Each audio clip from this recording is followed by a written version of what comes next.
Viktor Frankl was a Jew born in 1905 in Vienna. He was a celebrated doctor and therapist who even collaborated with the likes of Sigmund Freud and Alfred Adler, who are both very famous still today. However, between the years of 1942 and 1945, he would spend his life in 4 different concentration camps, including Auschwitz. Although his family died in the Holocaust, he survived, and upon his release, he went on to write the now best-selling book, Man's Search for Meaning. In his book, he uses the reference points that he saw in these concentration camps to argue that purpose and meaning are fundamental building blocks of every human being's life, and those who lost their purpose and meaning in the camps were almost certain to perish and die. What I love about this book and why it's now one of my favourite books is because it strips down the human experience all the way down to ground zero.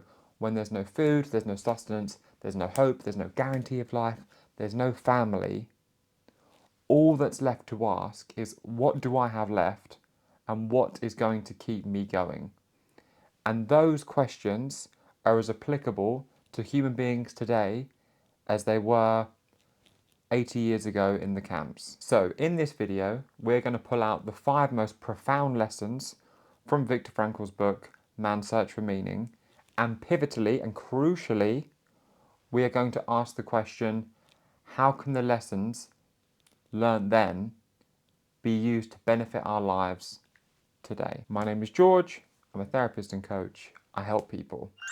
Now, quick caveat before we get into these lessons, I just want to acknowledge I appreciate that Viktor Frankl came into the concentration camps with a huge bias, naturally advocating for his own theory of logotherapy. Now, I can hear that there are warranted criticisms of his ideas purely theoretically. However, I am going to give him all of the benefit of the doubt because he had to go to the concentration camps, and fundamentally, ideas are what you make of them. So even if we disagree with them, we can still use them. Lesson number 1, we always choose our perspective.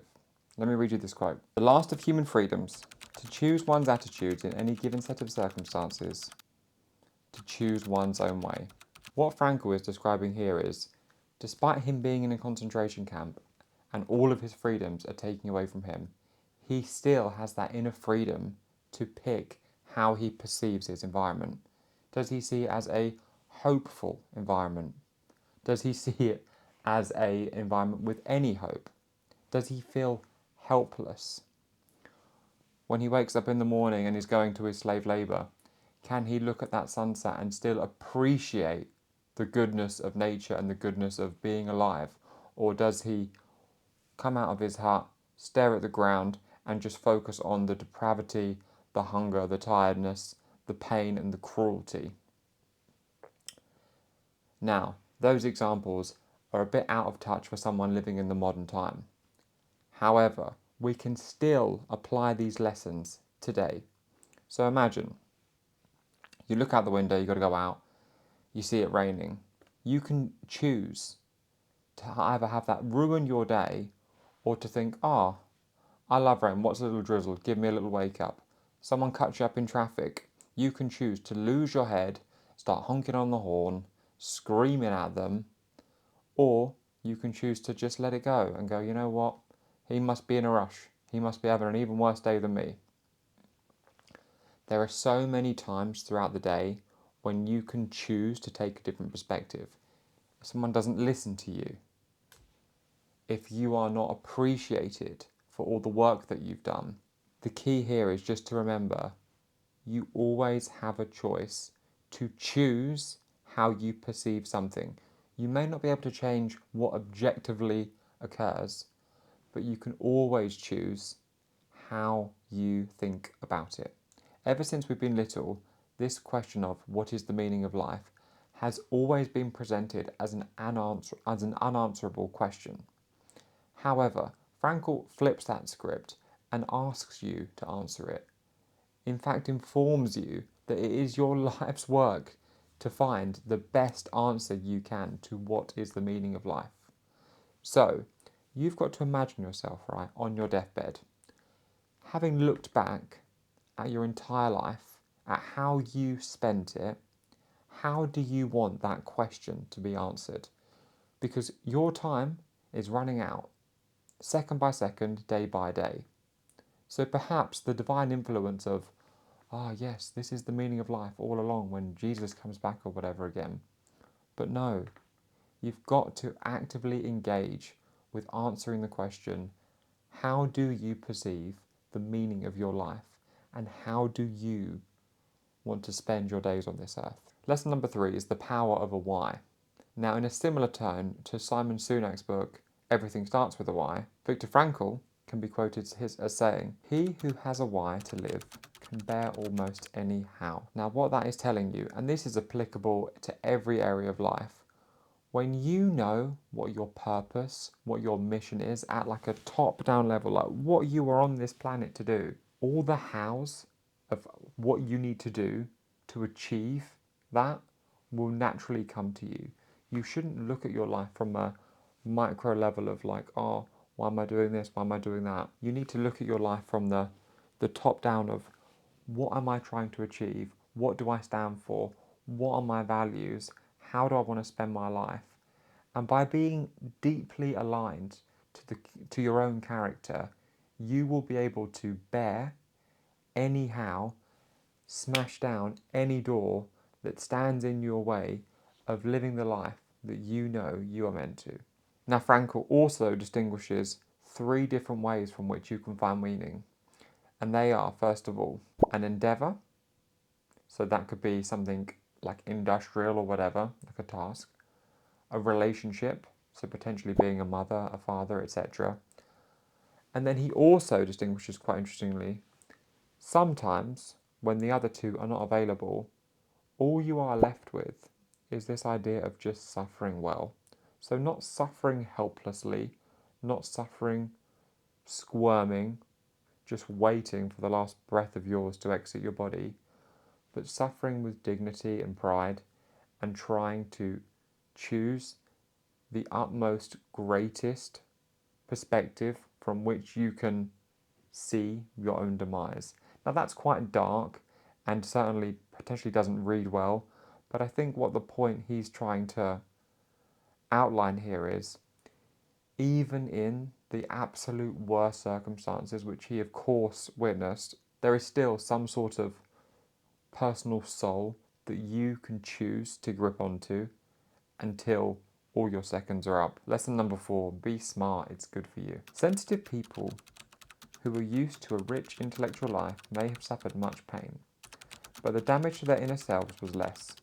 They were able to retreat from their terrible surroundings to a life of inner riches. Now, that is a very lucid idea, and what I think it means is the more culture or the more thoughtful, spirited ideas that you have whirling around your mind, the more protected you are when the external environment becomes extremely, extremely harsh. So obviously no one's going to be in, well, few people are in concentration camps today. However, imagine when you get old, you start to become senile, your brain starts to slow down, potentially dementia-like things. And I'm not saying that you're going to be able to out-brainwave dementia if it's coming for you, but I do believe that by letting all the riches of the world into your mind and really focusing on becoming not just intellectual, but I mean spirited, whatever these kind of higher brainwaves are that allow people to tap into things like compassion for the world, charity, art, like fine music that's not like the